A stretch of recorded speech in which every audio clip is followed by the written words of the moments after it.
Salut l'artiste, bienvenue dans cette nouvelle vidéo. Aujourd'hui une vidéo un peu différente de d'habitude car on va simplement corriger vos dessins. Je vous avais envoyé un email vous demandant si vous étiez intéressé par la correction de vos dessins. Et donc Corinne et Lynn ont souhaité jouer le jeu et je les remercie d'ailleurs. Et l'objectif ici, ça va être de vous montrer simplement quelles améliorations on peut éventuellement apporter à vos dessins, même s'ils sont déjà très bien réalisés. Et justement, je pense que ces petites astuces ou ces petits éléments qu'on va voir ensemble pourront intéresser chacun dans leur dessin pour éventuellement améliorer certaines petites choses. D'accord ?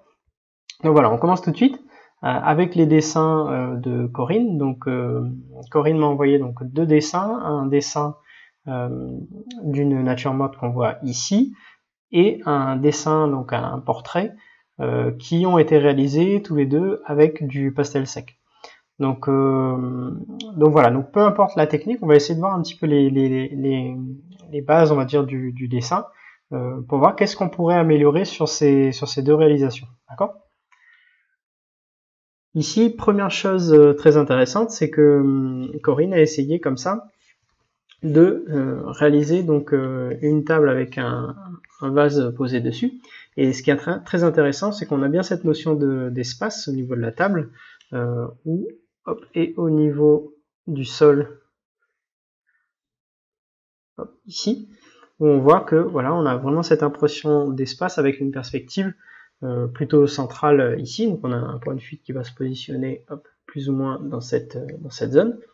Et voilà, on a bien cette notion d'espace avec cette table qui est en premier plan et le vase que Corinne a essayé de mettre en valeur au centre. Deuxième chose intéressante de ce que Corinne a réalisé ici, et que vous pouvez bien entendu appliquer dans vos dessins, c'est simplement de traiter les choses par contraste. Donc on a un contraste très intéressant ici, où on a une zone qui va être plutôt sombre de ce côté-là, et une zone plutôt lumineuse de ce côté-ci. Donc on a à chaque fois un contraste entre une zone plutôt sombre et une zone lumineuse, et ça va permettre finalement de détacher ce vase qui a été réalisé ici. Et ça va être un peu la même chose de l'autre côté, donc on voit ici, on a la table qui va être une zone plutôt lumineuse, et on a ensuite donc le vase ici qui va être plutôt dans l'ombre, et cette inversion de contraste va créer un effet de profondeur dans le dessin qui est vraiment très très intéressant. La même chose va se produire ici, c'est-à-dire qu'on a toute la zone de droite ici qui va être plutôt sombre, et on a toute la partie florale avec les fleurs qui sont dessinées avec un pastel assez lumineux, assez blanc, qui va justement venir se déposer par-dessus cette zone sombre. Et ce qui est intéressant, c'est que ça va créer un contraste entre les fleurs qui vont être très lumineux et l'arrière-plan qui va être plus sombre. Donc voilà, et c'est un peu la même chose qui se passe au niveau de la table, etc. Donc déjà ça c'est un très bon point. Ensuite, au niveau des points un peu plus gênants, on va dire, surtout au niveau de la composition par exemple ici. Bon, déjà on a une composition qui est assez centrale, mais ça peut fonctionner. En revanche, on a un point qui me gêne un petit peu, c'est cette, on voit bien cette ligne au sol, donc comme ceci, qui vient se superposer quasiment au niveau de la table qui est ici. Le problème de ça, c'est que ça va créer un nœud dans l'image et on ne saura plus dire si la table est posée au sol, si c'est un élément qui est plutôt en avant mais en hauteur. Donc voilà, ça crée un peu une sorte de confusion au niveau du dessin. Pour régler ce problème, un petit exemple tout simple, c'est admettons qu'on va dessiner comme ça deux petites boîtes. Hop, en perspective comme ceci. Si j'essaye de dissocier justement ces deux boîtes, comme ceci, hop, on voit bien qu'on a la boîte numéro 1 et la boîte numéro 2. On a une sorte de décalage qui va se faire ici. Si en revanche je viens prendre ces éléments-là,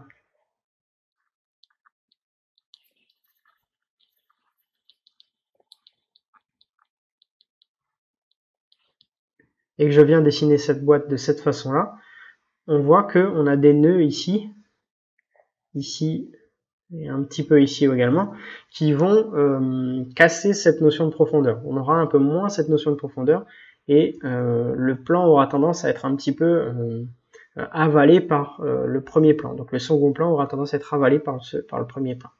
Et c'est ce qui est un petit peu dommage au niveau du dessin ici. Donc si je reviens sur le premier volume, ici on voit bien que le fait de créer un décalage ici et de ne pas créer de nœud ici, ça va me permettre de détacher le premier plan du second plan. Et c'est un petit peu ce qui se passe avec la table ici, et on a tendance ça a tendance à écraser un petit peu la table et à donner l'impression que la table est au même plan que le sol en fait. Donc pour remédier à ça, il faudrait simplement, hop, ici,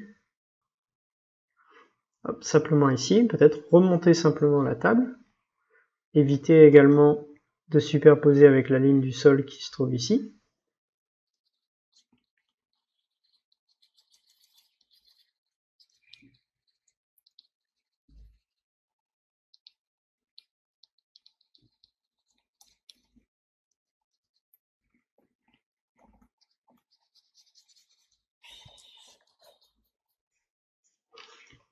Voilà, donc simplement remonter un petit peu au niveau de la table, ça va éviter justement de créer à nouveau ce fameux nœud, et on a un peu plus l'impression que la table est en hauteur et elle est décalée par rapport au reste de l'image. On peut bien entendu placer cet élément en dessous de la ligne qui est au sol, mais le problème c'est que si on place en dessous, il va falloir essayer de créer un contraste plus important pour mettre la table en avant. L'avantage ici de remonter un petit peu, c'est que on va créer un contraste encore plus fort entre la table et ce qui se passe en arrière-plan. Et ce contraste va repositionner la table au premier plan et permettre de détacher le fond de l'avant du dessin. D'accord ? Donc voilà. Deuxième chose qui pourrait, à mon sens, être améliorée ici, c'est au niveau du pied. On a cette impression un petit peu de 2D en fait d'un élément qui se trouve un peu face à nous. Alors qu'on voit bien ici qu'on a cette impression de volume qui est bien marquée. Donc on a vraiment cette impression de volume en partie haute du vase, comme ceci. Et par contre, en revanche, quand le vase est déposé au niveau de la table, on a cette impression un peu d'élément qui est dessiné de face. Donc pour remédier à ça, il faut bien comprendre le volume même du vase. Donc on aura un élément qui va se courber comme ceci, qui correspond donc à la partie creuse du vase. Et ensuite, on a le pied qui vient faire le tour comme ceci. Comme ceci. Et ensuite, ce pied, donc il a une certaine épaisseur ici. D'accord ? Donc c'est vraiment cet élément-là. Donc on voit bien qu'il y a une partie qui va se dessiner à l'arrière du vase. Et c'est cette impression voilà, qu'on n'a pas ici. On n'a pas cette impression que le vase il se retourne de ce côté-ci. Donc voilà. Donc pour remédier à ça, il faudrait justement réutiliser une couleur. Donc par exemple, on sait que la lumière arrive au niveau de l'avant. Donc on a la fenêtre qui va éclairer de ce côté-ci, comme ceci. Donc si on sait que la fenêtre va éclairer d'abord cette partie-là, on sait que cette portion va se retrouver dans la lumière, et ensuite le reste, donc toute cette portion en arrière-plan, va se retrouver plutôt dans l'ombre. On voit également qu'on a une seconde source de lumière, donc on voit que le vase est éclairé ici à gauche, donc du coup ça signifie qu'une partie ici sera également dans la lumière, et une partie qui sera également dans l'ombre. D'accord ? Donc en sachant ces différents éléments, on peut commencer à peindre par-dessus, donc par exemple prendre une couleur ici plus claire, donner de l'épaisseur au niveau du vase,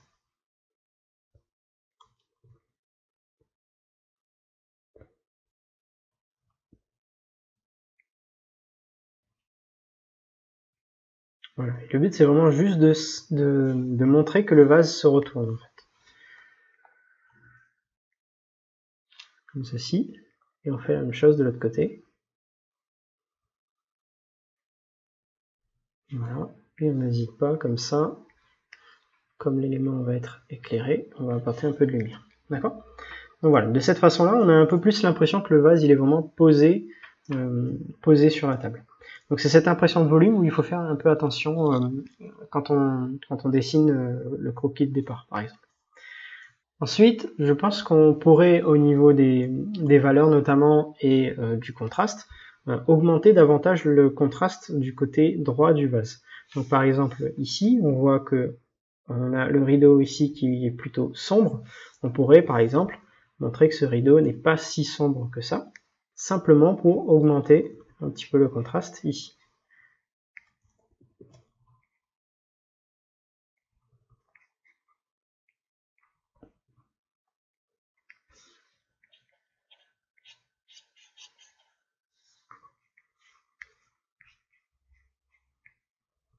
Le fait de rajouter une couleur légèrement plus lumineuse, ça va permettre en fait d'augmenter le contraste au niveau du vase, et ça va justement séparer davantage le premier plan du second plan. D'accord ? Au niveau de l'armoire qui se trouve à droite ici, donc ce que vous pouvez faire aussi, Corinne, c'est simplement créer ici un contraste un peu plus important ici.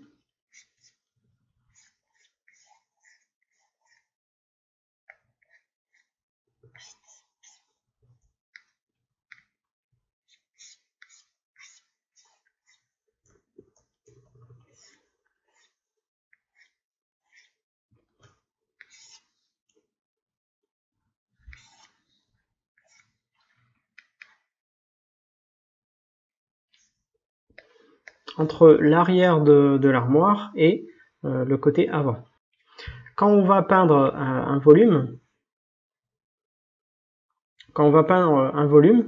notamment un volume qui est cubique un peu comme ici, donc on aura par exemple ici et ici.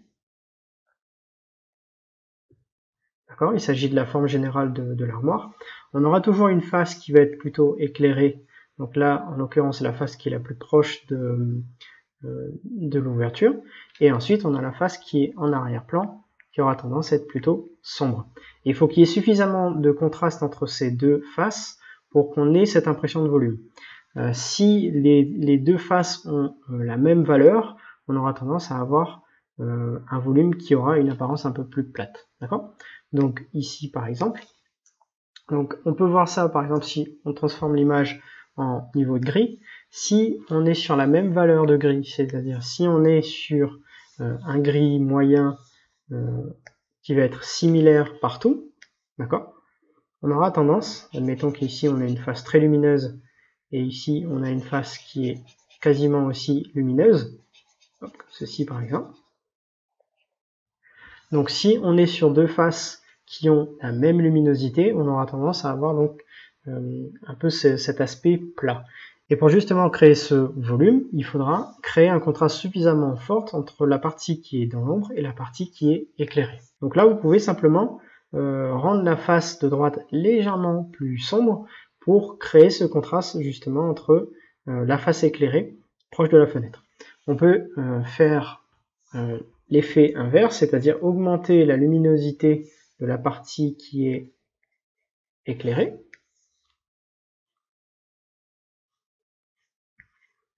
D'accord, donc je vais aller chercher une valeur qui est plutôt lumineuse, mais pas trop non plus, comme ceci.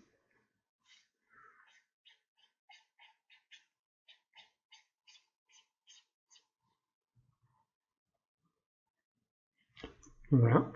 Et le fait donc du coup d'avoir une lumière très importante d'un côté et une ombre un peu plus forte de l'autre, on aura davantage cette impression de volume. On peut faire la même chose au niveau du côté gauche, simplement pour créer davantage de contraste avec le premier plan. Donc par exemple ici, on va reprendre une couleur un peu plus foncée.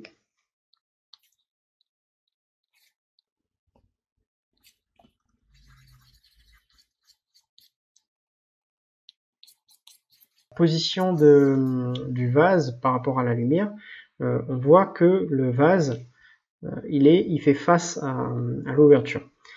Quand le vase il fait face à l'ouverture, on est censé avoir une ombre au sol ici qui va être en fonction de la direction de l'ouverture, comme ceci. Donc voilà, je ne sais pas exactement si on a plusieurs sources de lumière ou pas, je ne sais pas si vous avez utilisé une photographie de référence avec une lumière très spécifique, mais en temps normal, il devrait y avoir ici, comme ça,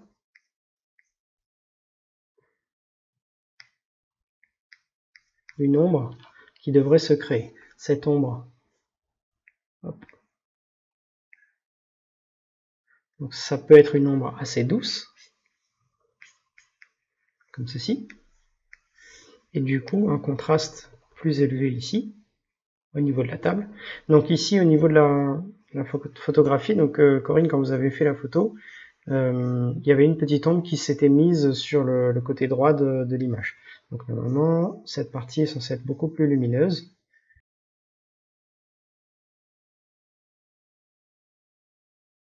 Donc on aurait une ombre projetée du vase qui va se dessiner simplement sur, qui devra se dessiner simplement sur la table.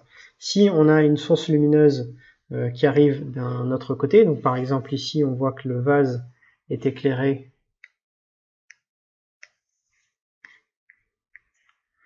Par exemple, ici, on voit que le vase est éclairé sur cette portion, comme ceci. Ça signifie qu'on aura peut-être une seconde source de lumière qui arrive du côté.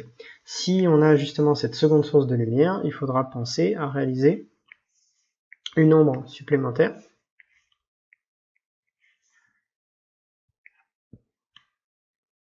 Hop, donc une ombre supplémentaire qui va être en cohérence avec cette seconde source de lumière. Ensuite, comme pour le mobilier qui est à droite et à gauche, on pourrait augmenter un tout petit peu le contraste ici. Hop.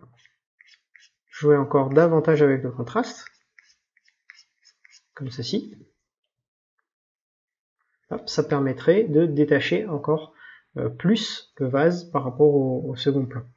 Et dernière chose, c'est au niveau des rideaux. Ce qui pourrait être intéressant également, c'est peut-être de traiter donc le rideau avec une certaine transparence.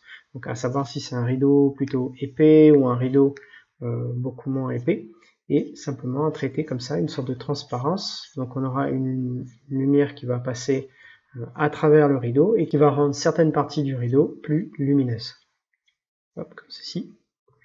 Bien faire attention, on ne va pas aller non plus trop partie basse, car on a une ombre qui va se créer sur le rideau ici, comme ceci. Voilà, c'est tout pour ce premier dessin. Donc juste ces quelques petits éléments, donc bien faire attention aux nœuds au niveau du dessin, donc continuer sur cette notion de contraste, donc contraster là où on en a besoin, donc quand c'est clair, on va essayer de contraster avec quelque chose de plus foncé, bien créer du volume en faisant une face plutôt éclairée et une face plutôt dans l'ombre, donc pas trop exagérer non plus, d'accord. Et voilà, donc hop, on peut essayer ici de voir un avant-après pour voir un petit peu les différences. Donc comme ceci. Donc voilà Corinne pour ce premier dessin. Donc essayez d'éviter les nœuds au niveau des différentes jonctions, ça va vous permettre de détacher davantage vos plans, donc ça créera un peu plus de volume. Essayez aussi d'augmenter encore plus les contrastes. Voilà, il faut oser, il faut parfois aller un petit peu plus dans le sombre. Ça apportera davantage de contraste entre les zones lumineuses et les zones dans l'ombre. Et aussi ça crée beaucoup de volume, donc vous voyez notamment sur le mobilier à droite, donc vraiment une face qui est éclairée va être beaucoup plus lumineuse qu'une face qui est dans l'ombre. Il faut vraiment essayer de se détacher au maximum. Donc voilà pour ce premier dessin. Seconde réalisation de Corinne, ici il s'agit donc d'un portrait réalisé là encore au pastel sec. Donc voilà, on va voir ensemble qu'est-ce qu'on pourrait éventuellement améliorer. Première petite chose qui est valable pour tout le monde, quand vous essayez de réaliser des portraits, privilégiez davantage une lumière qui va arriver de 3 quarts. Ici par exemple, Le souci, c'est qu'on a une lumière qui arrive vraiment de face, un petit peu d'en haut, et ça va finalement vous apporter très peu d'ombre sur le visage. On aura des ombres assez douces, un petit peu comme ça au niveau du nez. On aura des ombres assez douces en dessous de la bouche, ici, un petit peu au niveau des yeux, notamment sur cette partie-là, comme ceci. Mais finalement, on aura vraiment très peu d'ombre, et ça va être beaucoup plus difficile également pour donner cette impression de volume, car justement les ombres sont pas très fortes. D'accord.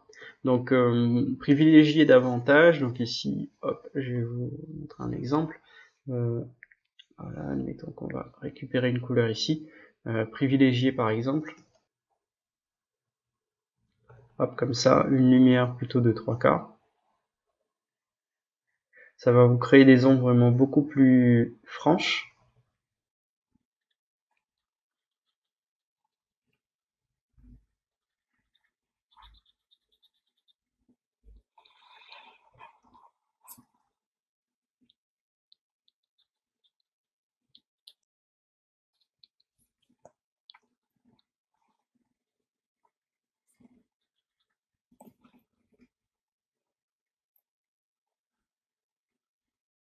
Donc dès la photographie, quand vous choisissez une photographie pour réaliser un portrait, essayez de faire très attention à vos choix d'orientation de lumière.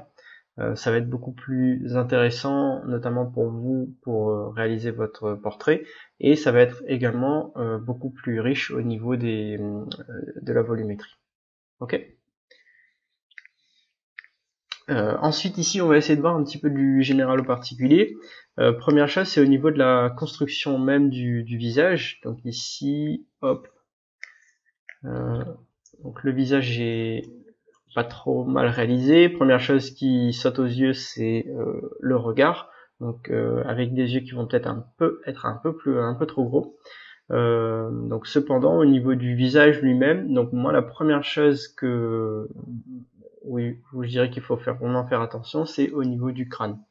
Le problème ici, c'est que hop, donc quand on va construire un visage, on aura on va dire des mesures standards, et ensuite, bien entendu, ces mesures standards auront tendance à évoluer en fonction du visage qu'on va dessiner. Donc, on aura peut-être des visages plus allongés, des visages beaucoup plus élargis, ou peut-être parfois un nez un peu plus grand, etc., etc. D'accord. Donc, première chose, c'est que quand on va dessiner un visage, on aura donc un marqueur au niveau ici des sourcils, au niveau du nez ici. Ça va nous donner donc une certaine distance, donc on va prendre cette distance comme ceci. Ici, donc très bien, le menton est plutôt bien réalisé en termes de distance par rapport à la distance nez-sourcil, donc cette distance 1, on va la répéter ici, et bien souvent on va la répéter une troisième fois ici, donc cette mesure 1, pour trouver la naissance des cheveux. Ici, au niveau de la photographie, donc Corinne, on voit bien que sur votre photo de référence, que finalement donc les cheveux vont arriver légèrement plus bas que cette dernière mesure.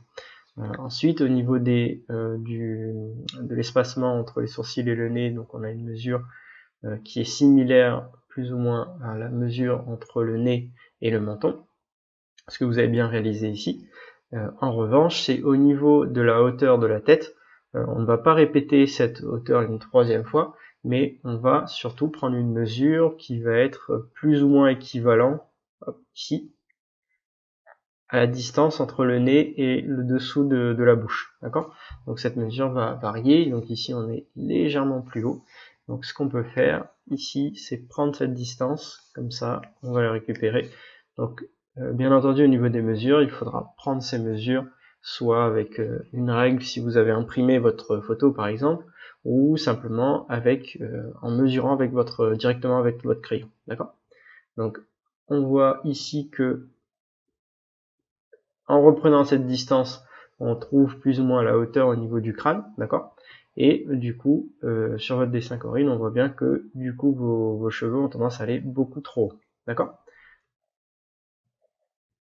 Donc voilà, c'est la première remarque que je ferai ici.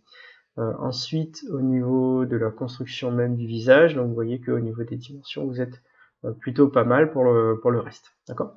La première chose qu'on va faire ici, c'est rattraper cet élément-là, c'est-à-dire ici, rajouter 2 petits coups de peinture. Voilà, donc je corrige sur ordinateur, c'est plus simple, mais voilà, ça reste des bases, d'accord, donc c'est valable un petit peu pour tous les supports, donc les différentes dimensions au niveau du visage, hop, et des éléments de construction. Donc voilà, après il faudra faire attention comme ça à la forme de la coupe. Ici, hop, voilà, légèrement quelques cheveux qui ressortent de ce côté-là. La même chose ici. Voilà, je vais pas ajouter trop de détails, c'est pas le but de cette vidéo.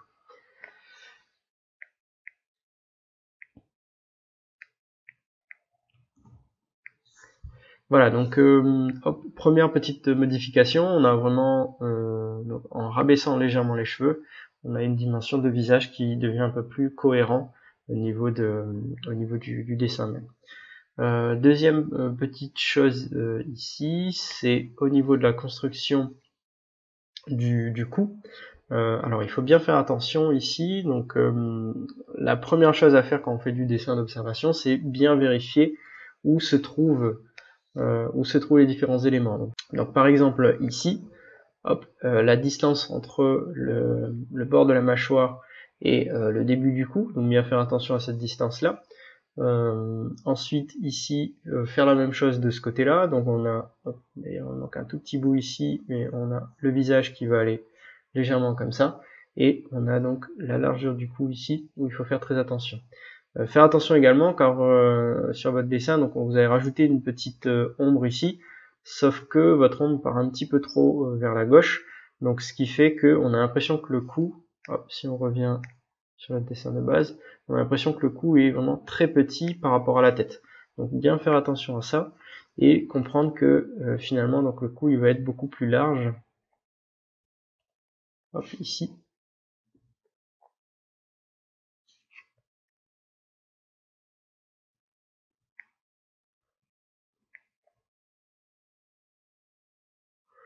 Voilà, donc le cou il va être beaucoup plus large au niveau de la construction en elle-même. Et ce qu'il faut comprendre, c'est que quand on va dessiner donc hop, un cou comme ici,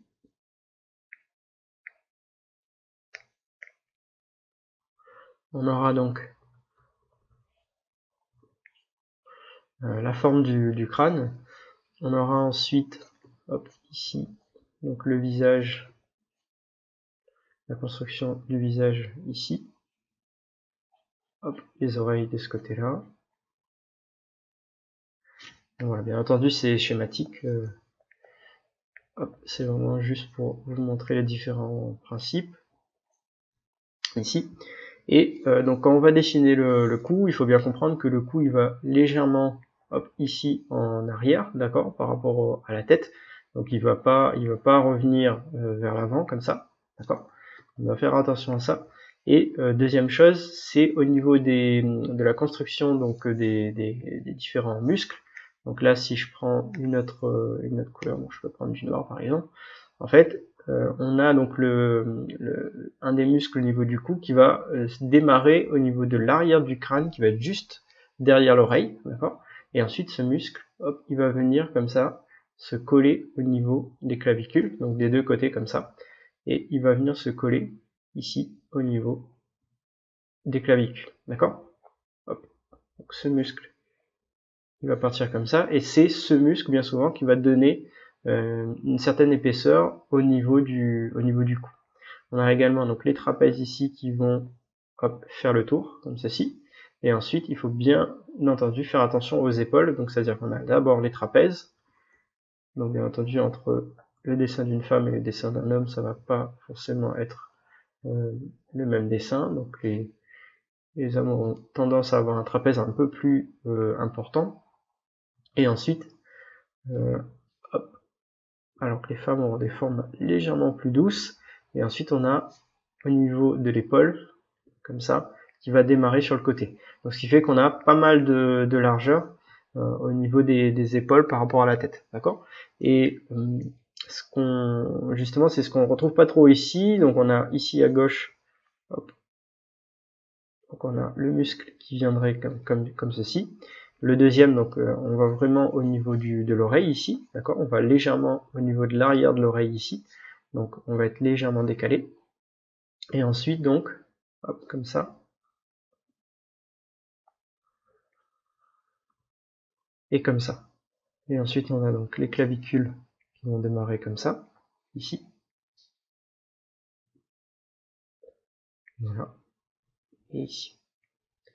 Et ensuite, bien faire attention au niveau des épaules. Donc il faut vraiment donner, hop, de la largeur. Ici. Et ensuite on a les épaules qui commenceront, hop, comme ceci. D'accord.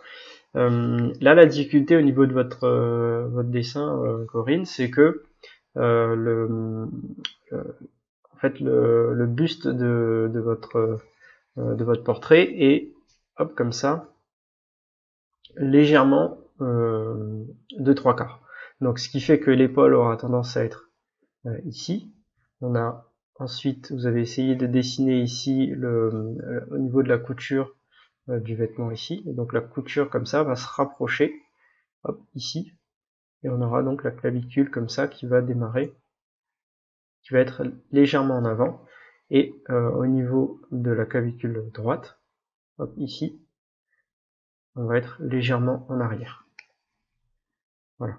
Donc bien faire attention à la construction donc du visage et ensuite du reste du cou et au niveau de l'anatomie des épaules. D'accord?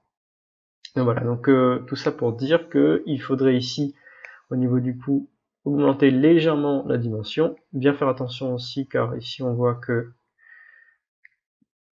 alors je vais reprendre notre brush comme ceci, on voit ici que du coup le cou est censé être plutôt dans l'ombre. Donc quand on regarde, hop, la référence photo, et ensuite ici on a bien une ombre qui va se dessiner en arrière-plan ici, mais il faut faire attention à ce que l'ombre d'arrière-plan au niveau de la peau soit un peu plus claire que l'ombre au niveau des cheveux, d'accord. Donc voilà, il faut bien faire attention à ce contraste là.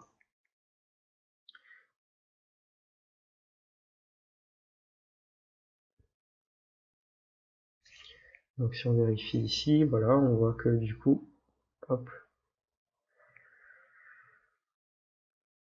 voilà, on a un peu plus de largeur finalement, un peu plus d'épaisseur au niveau du cou, et ça paraît tout de suite un peu plus crédible. Du coup, ça va décaler légèrement les autres éléments, donc notamment ici, hop, ces éléments-là, au niveau du vêtement, et ici, donc bien faire attention également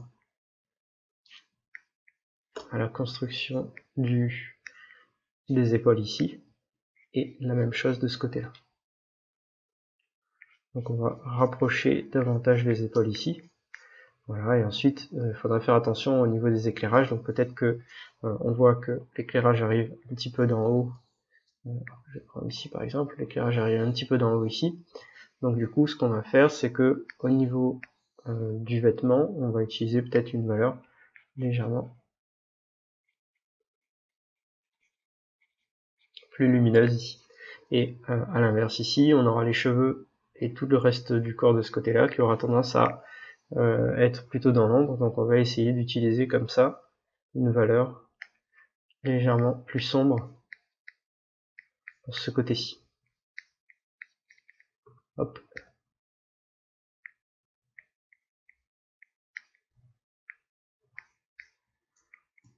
Et voilà.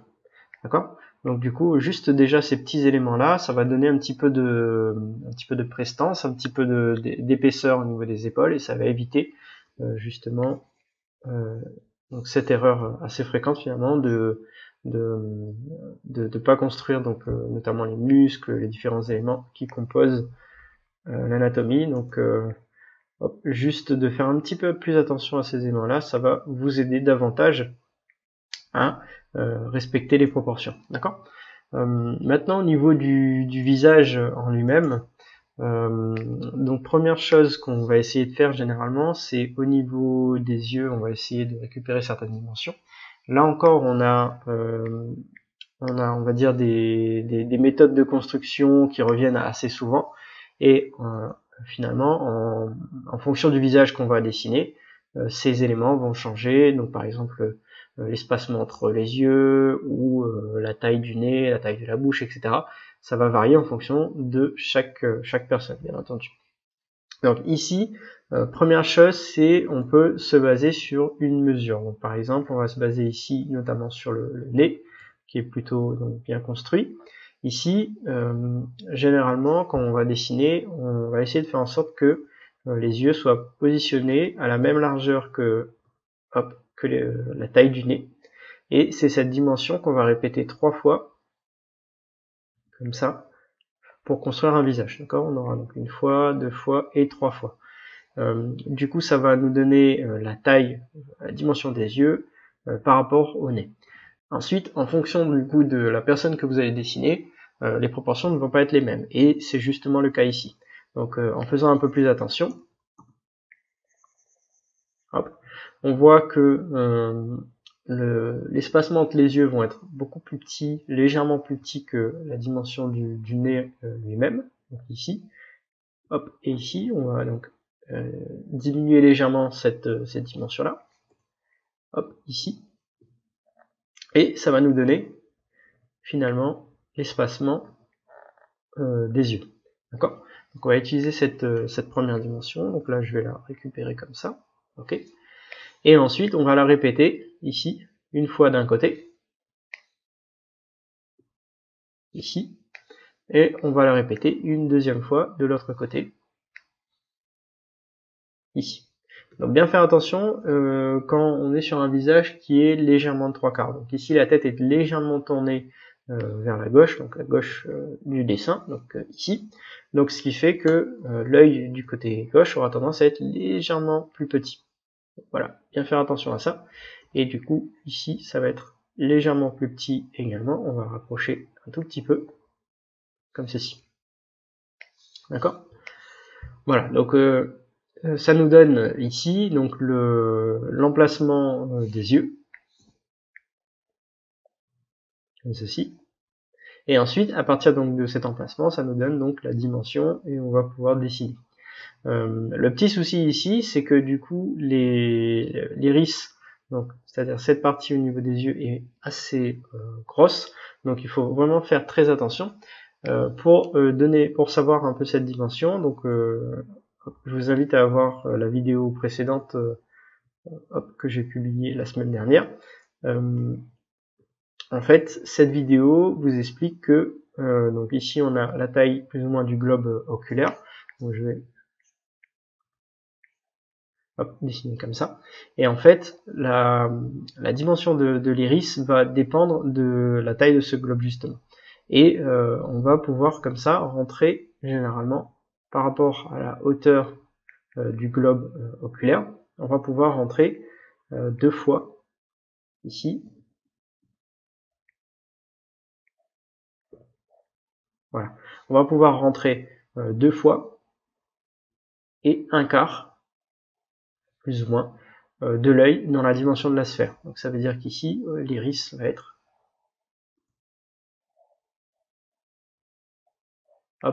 plus ou moins de cette taille. D'accord? Donc ici, si on compare, donc on va regarder la dimension ici. On voit que la taille de la sphère est vraiment très très grande. Vous voyez, par rapport à la dimension qu'on a ici, elle est vraiment très très grande par rapport à la sphère en elle-même. Donc voilà, il faut faire très attention à ça. Donc du coup, première chose qu'on va faire, c'est qu'on va diminuer ici, diminuer la taille de l'iris. Et ici, on va faire la même chose. Donc, on passe au dessin ici. Donc première chose qu'on va faire, c'est ça. C'est on récupère donc la couleur ici.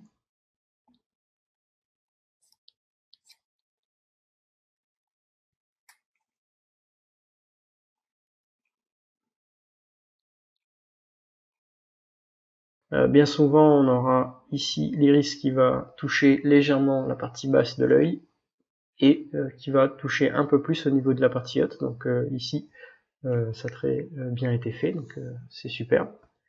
Et ensuite, au niveau de l'œil lui-même, donc bien faire attention ici, donc notamment au niveau du pastel, comme vous avez utilisé ici une épaisseur assez importante, donc du coup vous avez l'impression que l'œil est beaucoup trop grand. Donc du coup il va falloir essayer de réduire ces éléments-là. Donc l'astuce, si vous dessinez, donc vous souhaitez dessiner des portraits et que vous voulez un aspect un peu réaliste, je vous recommande de travailler en beaucoup plus grand en fait.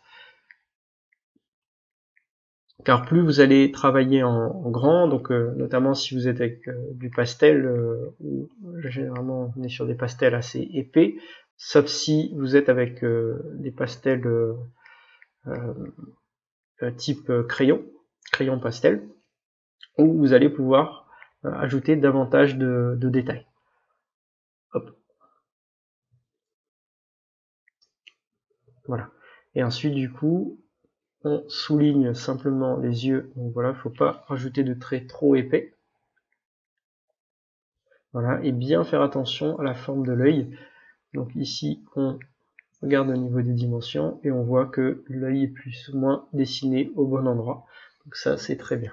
Donc c'est vraiment plus sur la dimension même de l'œil que sur le positionnement, donc, car le positionnement est plutôt bien réalisé. D'accord ?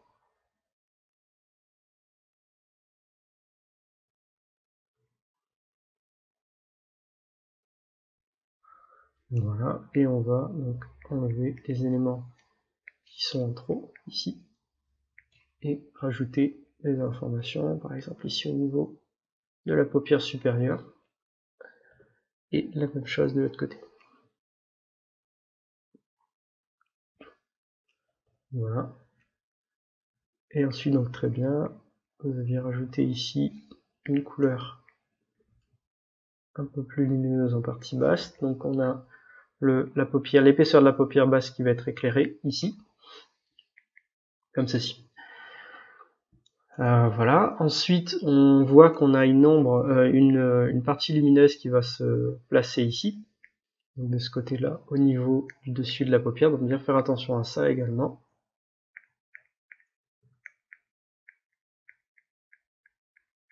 Voilà. Et ensuite, un point important, c'est au niveau ici de la jonction entre les deux sourcils, c'est que si vous rajoutez, comme vous avez fait ici, c'est-à-dire une valeur assez sombre ici, donc quand je parle de valeur, donc quand je mets en niveau de gris, donc vous voyez que par rapport au haut ici, on est sur une partie qui est assez sombre, d'accord ? On a vraiment une démarcation importante. Le problème, c'est que si vous faites ça, vous allez donner l'impression que ça se creuse en fait. Donc du coup, il faudrait essayer d'être beaucoup plus doux dans la transition entre le front et le reste du nez. D'accord ? Donc hop, si je remets comme ça.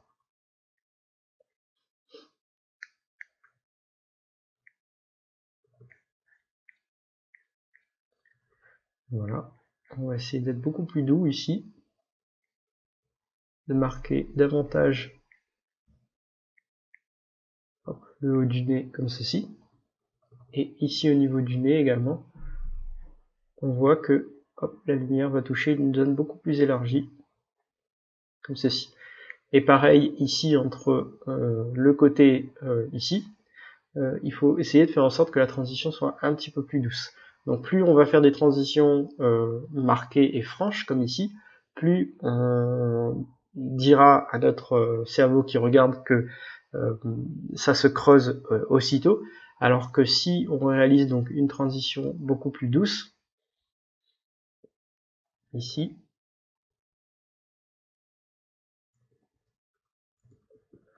on va simplement montrer que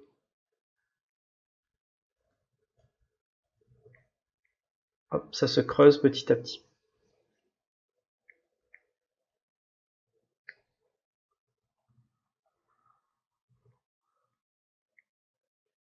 Voilà. La même chose ici et ici.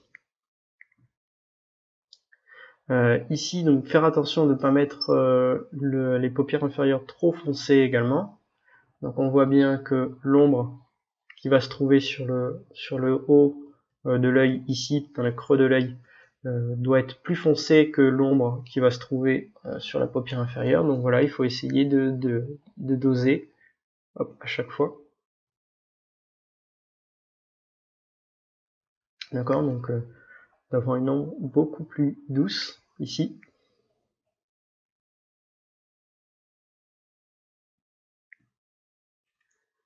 Comme ceci.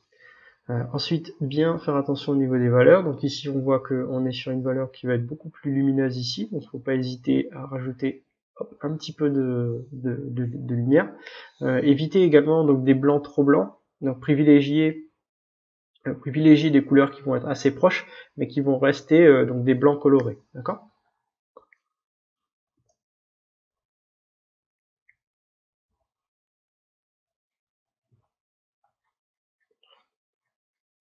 Donc la même chose au niveau de la paupière.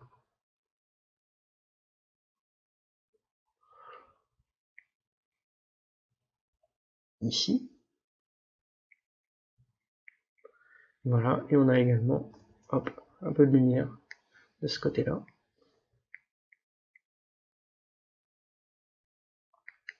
Comme ceci. Donc ici au niveau du sourcil, alors, il ne faut pas hésiter ici à déborder un petit peu.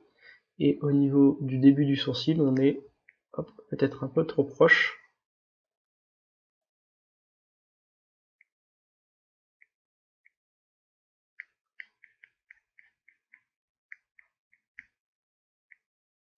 Voilà. Et ici, c'est un peu la même remarque. Hop, je vais le mettre en rouge pour qu'on le voit bien.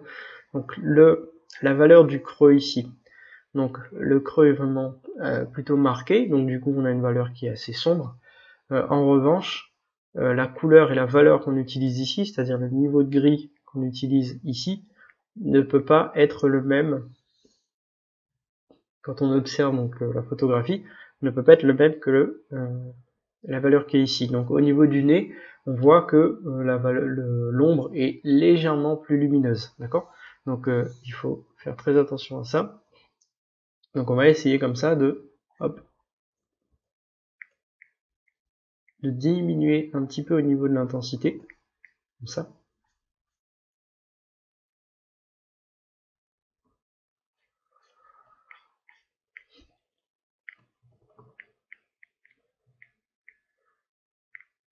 Voilà.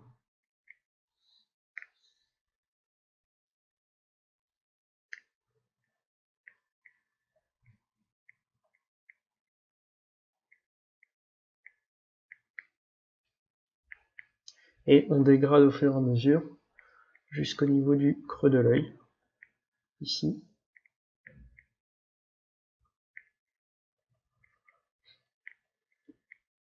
Et voilà. Bien faire attention aussi au niveau du nez. Donc on voit ici, hop, au niveau de la forme du nez. Donc on voit que le creux a tendance à être comme ceci, hop, et ensuite on a hop, le nez comme ça.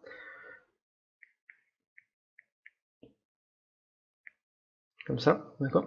Donc si on vérifie avec le dessin, on voit bien que du coup on a plutôt l'inverse, c'est-à-dire deux formes qui vont descendre, hop, comme ceci, hop, et ensuite on aura le bas du nez ici, et enfin on aura donc les deux côtés comme ça, les deux ailes donc narinaires, donc les deux côtés des narines, qui auront tendance comme ça à se creuser, ici et ici, d'accord. Donc bien faire attention à ça. Et ensuite, au niveau de la lumière, on aura quelque chose une lumière qui va être assez large sur toute cette zone-là. Et enfin, on aura donc cette partie qui va être dans l'ombre, comme ceci et comme ceci. Bien faire attention également, car on ne voit pas réellement le trou des narines, on le voit légèrement ici, d'accord. Mais il faut vraiment juste le suggérer et ne pas mettre trop important par rapport au reste. Donc voilà. C'est ce qu'on va faire ici. Hop, on va plutôt descendre hop, comme ceci.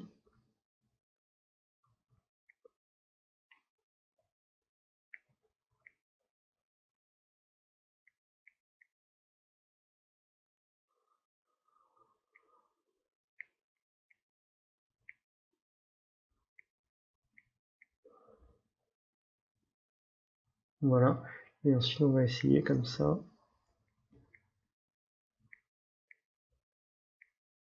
de marquer les deux côtés du nez, ici,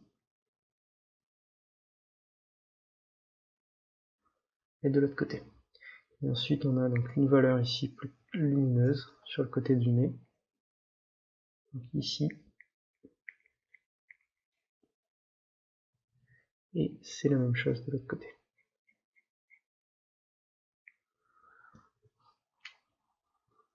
Voilà. Hop, donc on voit bien, on rectifie un petit peu au niveau des yeux notamment. Hop, comme ça, au niveau du cou. Hop, et voilà. Donc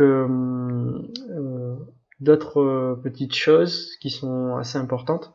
Donc ici, hop, la bouche est peut-être un petit peu trop basse et notamment la lèvre inférieure est un petit peu trop grande. Ouais, il faut pas hésiter comme ça à remonter légèrement ici.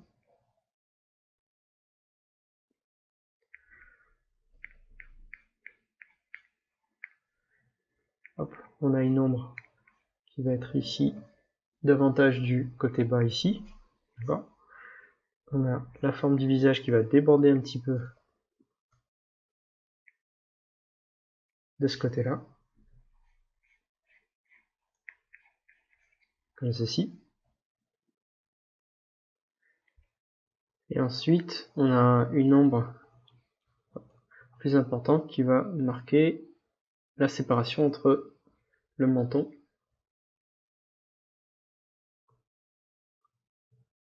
et le cou. Donc on n'hésite pas comme ça à aller sur des valeurs plus sombres. Donc là on voit comme ça ici.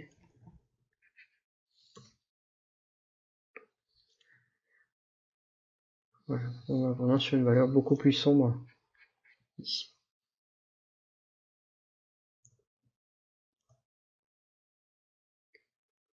Voilà. Et ici il faut bien faire attention, hop, à la distance entre la bouche et le menton et le contour du visage, ici également. D'accord? Voilà, donc vraiment dessiner les portraits, c'est faire très attention à chaque fois aux espacements qu'on peut retrouver. Voilà, ici on peut mettre comme ça une valeur un peu plus sombre ici. Hop, et on descend légèrement, comme ceci.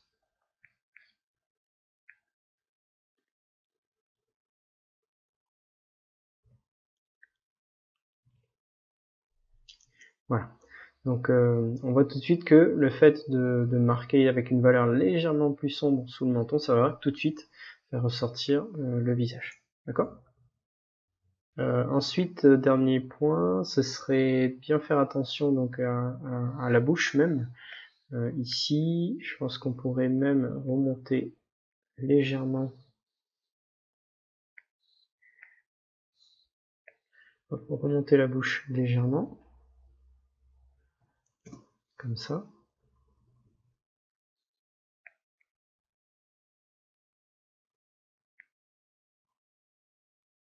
Ici. Et bien faire attention ici. Donc à la forme même de ceci.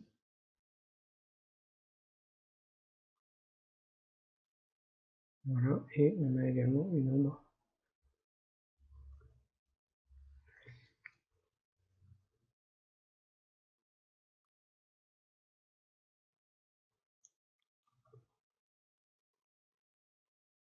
Une ombre légère ici, qui va marquer hop, le dessin de la bouche. Et enfin, donc dernière remarque sur la bouche même. Donc si la lumière arrive d'en haut comme ça, on aura un peu moins de lumière au niveau de la lèvre supérieure ici. Donc il faudra enlever donc toutes les zones blanches ici, c'est-à-dire avoir plutôt comme ça une lumière un peu plus douce ici, et on aura une lumière plus importante au niveau du bas. Hop, ici, bien faire attention aux reflets également. Donc il ne faut pas mettre d'éléments lumineux partout. Il faut essayer de visualiser les zones qui sont vraiment où on a vraiment cette nécessité de rajouter un élément de luminosité, comme ici par exemple. Voilà, on peut ici par exemple renforcer. Voilà, en essayant toujours d'éviter les blancs 100% blancs, mais plutôt des blancs colorés. D'accord? Voilà, je vais juste enlever ça. Et enfin, dernière petite chose ici, c'est au niveau de la valeur qu'on va utiliser pour le creux au niveau de la bouche. On peut, comme ça, augmenter légèrement, ici, cette valeur. Donc, assombrir encore un tout petit peu.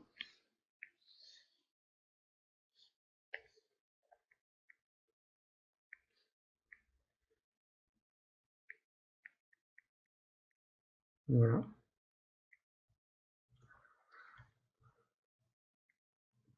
Et de cette façon, on voit tout de suite que ça va davantage faire ressortir l'ensemble des lèvres. Voilà. Et une toute petite lumière ici, et un tout petit ombre en dessous. Et voilà. Donc voilà pour ce dessin. Donc résultat final, donc on voit bien que comme ça, en réglant ces quelques petits éléments comme ça, on arrive à mieux visualiser donc déjà les volumes. Ici, donc si je mets en noir et blanc, hop comme ça, donc on voit bien que en donnant une valeur légèrement plus sombre au niveau du cou, en élargissant un petit peu le cou, en replaçant un peu les yeux de manière correcte, on voit qu'on arrive comme ça à un résultat plus intéressant.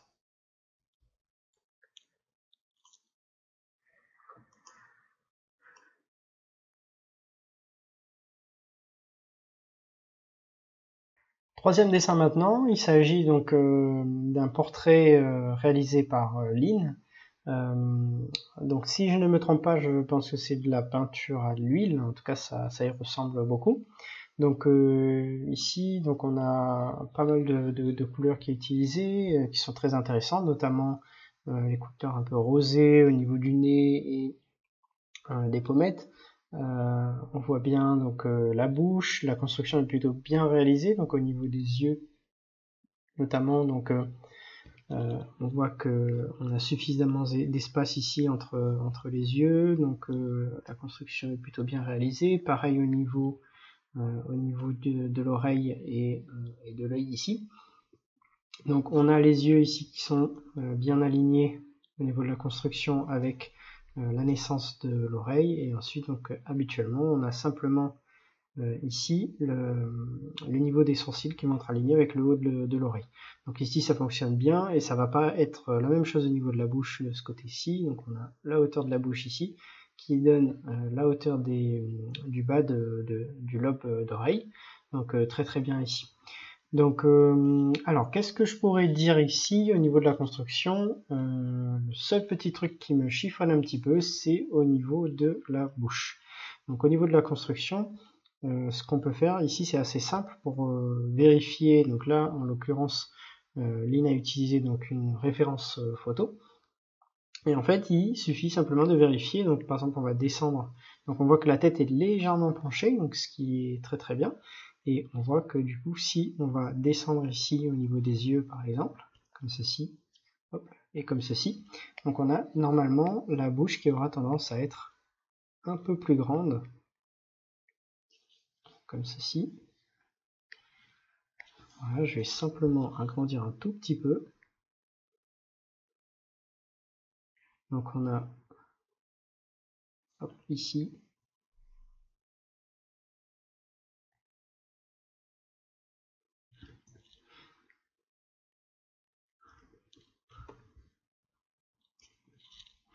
donc la bouche qui devrait être un peu plus grande, donc comme ceci. Hop, ici également. Et de ce côté-là. Voilà.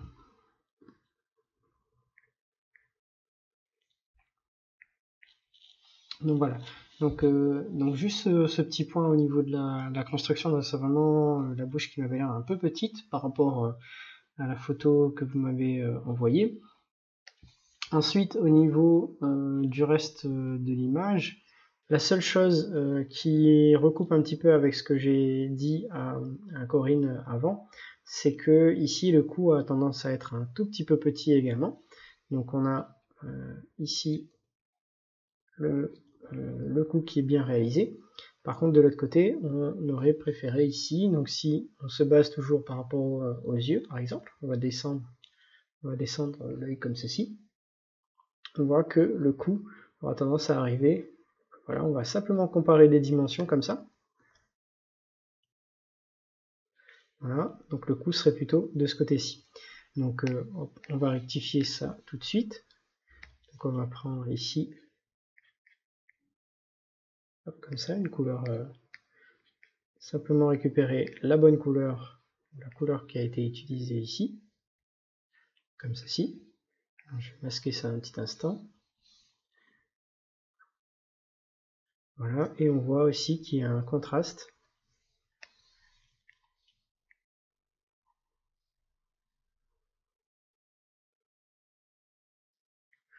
Avec le cou qui est, hop, qui devrait prendre un peu plus de place ici. Voilà, donc ce que je disais aussi, c'est que au niveau de la construction même, donc on a le muscle ici, on a un muscle qui va sortir de l'arrière de l'oreille et qui va venir jusqu'à la clavicule, hop, comme ceci.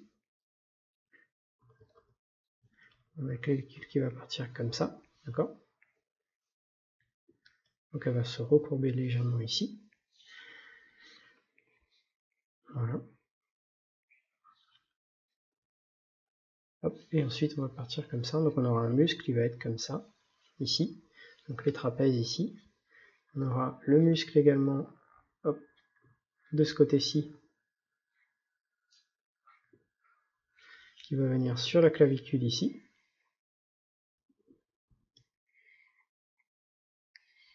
Comme ceci. Et ensuite on aura, hop, le cou qui va être comme ça.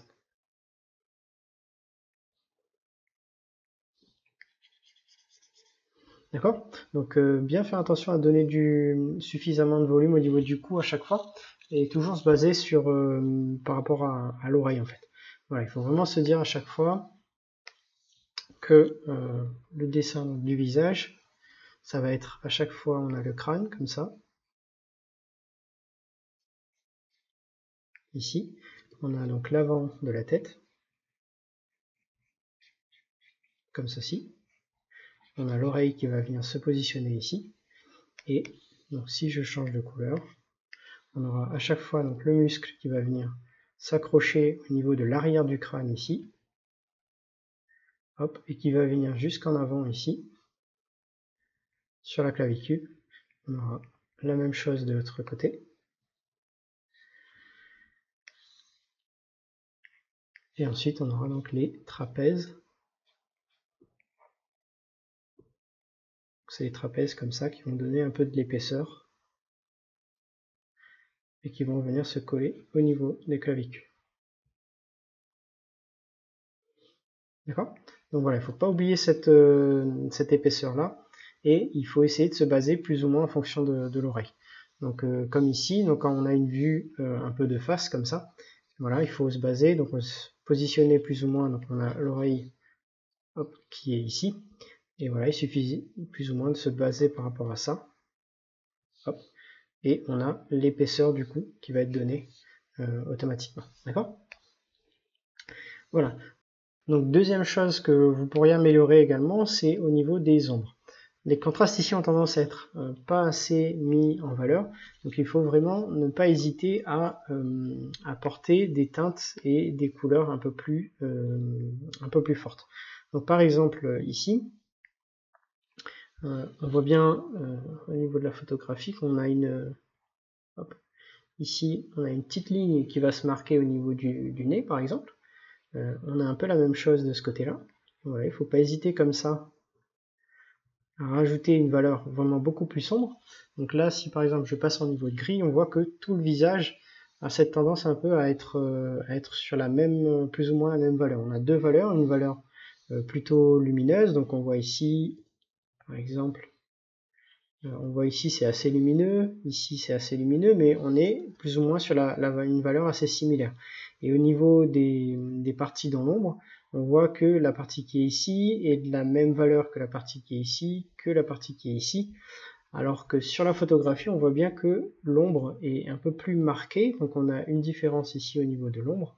On a toute cette zone comme ça qui aura tendance à être dans l'ombre, et ça va être la même chose ici au niveau du nez.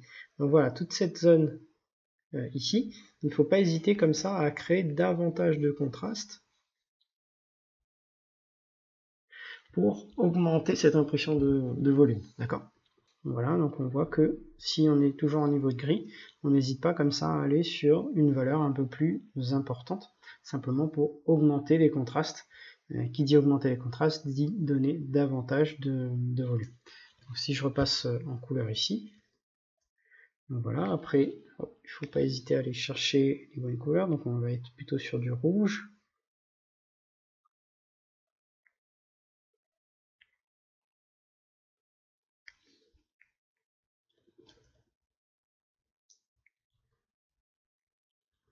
Comme ceci. Ça va être la même chose ici au niveau du nez.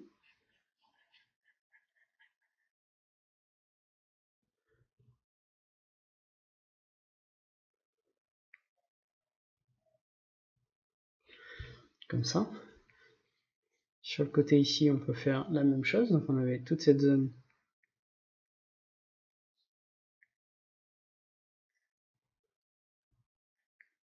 Donc à droite, on aura donc davantage de contraste, donc une valeur beaucoup plus sombre.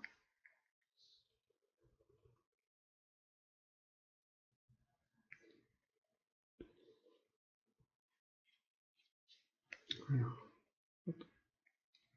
je vais ici. Bien souvent, on a un peu la même chose au niveau des contours des yeux. Donc, notamment ici, par exemple, où ça va se creuser un peu.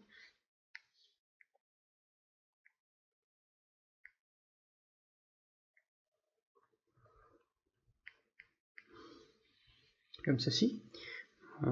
Certainement ici, donc, la photographie est légèrement coupée, et on peut imaginer ici qu'au niveau du cou, ça va être la même chose. On a des teintes ici, par exemple, un peu plus jaunes. Donc on va remonter légèrement.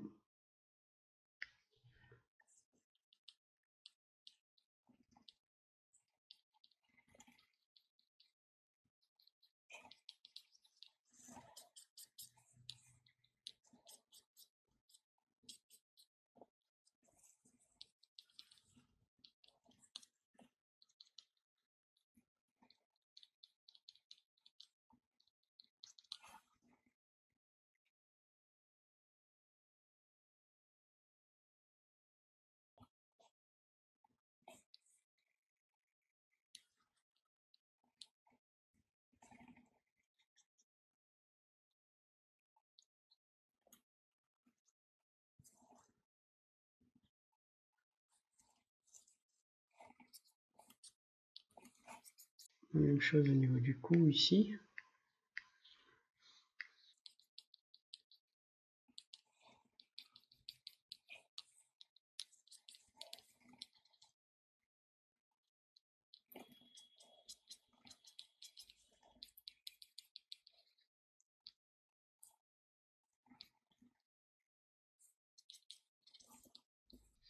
Voilà, donc si on passe en niveau de gris, hop, comme ça, on voit que du coup, voilà, en apportant une valeur un peu plus sombre à certains endroits, donc notamment où se situent les ombres, donc bien dissocier les endroits où sont les ombres et où sont les zones lumineuses, et du coup on voit que tout de suite ça donne davantage de rondeur au visage, d'accord?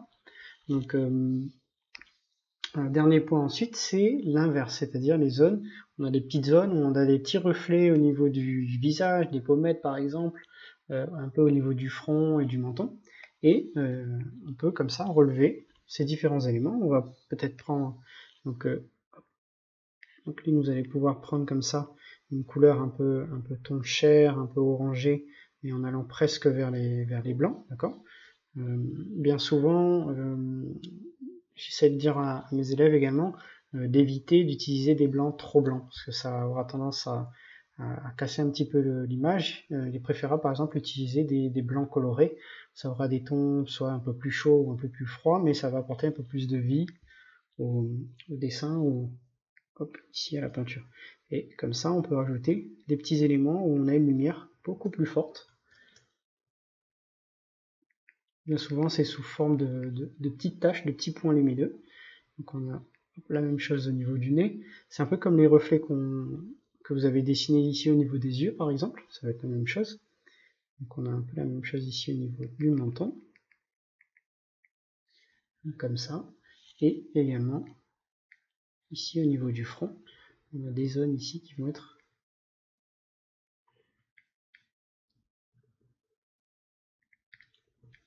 il ne faut pas trop en mettre non plus, mais comme ça on a des petites zones qui vont être plus importantes par rapport aux autres.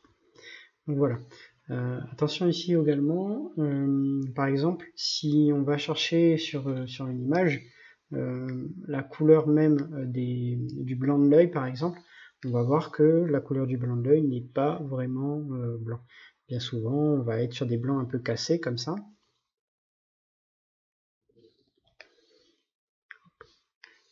Pas si lumineux qu'on imagine. Et ça va être la même chose au niveau des dents par exemple.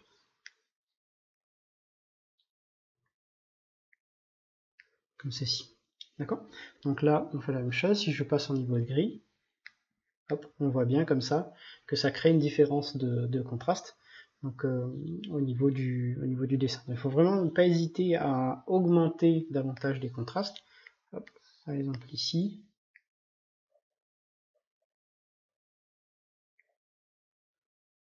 Voilà. Plus on va aller sur des zones hop, comme ça un peu sombres, plus cette impression de volume va se créer.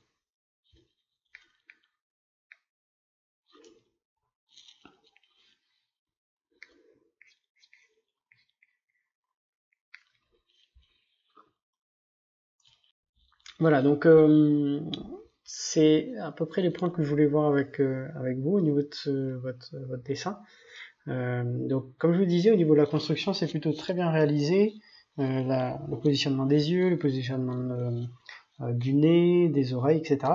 C'est très bien. Juste attention un peu, on va dire, aux erreurs les plus courantes qui reviennent assez souvent, c'est le cou qui est peut-être des fois trop petit. Il faut bien se baser par rapport à la hauteur la position des oreilles, d'accord. Ensuite, bien faire attention également à la position des épaules. Donc l'épaule, ça se construit, on a les clavicules, on a donc les muscles de l'épaule qui vont donner davantage de volume, donc il faut prendre en compte cette épaisseur. Et ensuite, donc c'est au niveau des ombres, donc il faut vraiment pas hésiter à renforcer et à utiliser des couleurs plus sombres. Donc merci beaucoup Lynn pour votre dessin. Donc je vais juste faire un avant-après. Donc on voit ici, hop, ceci. Il ne faut vraiment pas hésiter comme ça à rajouter un petit peu plus de valeur sombre pour les ombres. Donc on va assombrir légèrement les couleurs quand on va passer du côté des ombres.